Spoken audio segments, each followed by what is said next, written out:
In this video, I wanted to explain and give examples of two different types of thinking, convergent and divergent. In convergent thinking, it is a problem-solving strategy that helps to determine a single solution to a problem or an answer to a question. And so let's use music as an example. So for example, if you're asking a child to find the maraca, now there's two different ways of doing this. You can either just tell them, hey, this is the maraca, and now can you find it for me? And that's for maybe a really young child. Or maybe another, that's a direct approach, just teaching them what it is. Or maybe if you do have them choose it, you ask them, can you show me the maraca? And they pick up the bell, and then you tell them, no, that is the bell, this is the maraca. So that is a direct approach where it's more, you tell them the answer. Another way to do it is called guided discovery, where you let them learn from their mistakes, and then you can help them with, as you give them definitions or guidance. So it's the same question, help me find the maraca, and they pick up the bell, and you can say, well, what do you think that is? What are these things on it? And they can say, well, they're bells. And you're like, right. And so this is called the bell. And you can tell them, but you're close, because a maraca also you can shake. So can you find me another instrument that you can shake? And so then they look around, and then they pick up the maraca, and you say, that's correct, you found the maraca. So they discovered it on their own.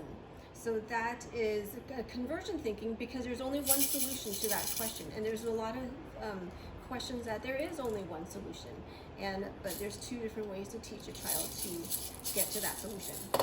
All right, so the second way of thinking is called divergent. And this is a problem-solving strategy that allows for a variety of possible solutions. So there's not just one correct answer.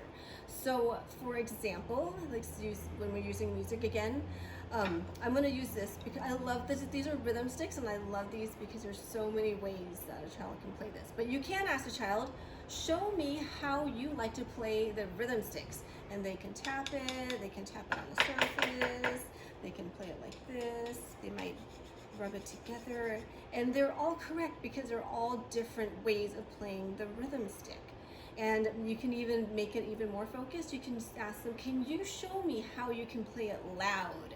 Kids love that. And then so they start banging it louder, they might hit it on the table louder, and then maybe they might just do something else where it produces a really loud sound. And then so, but those are all different correct solutions to the same question. So that is divergent thinking.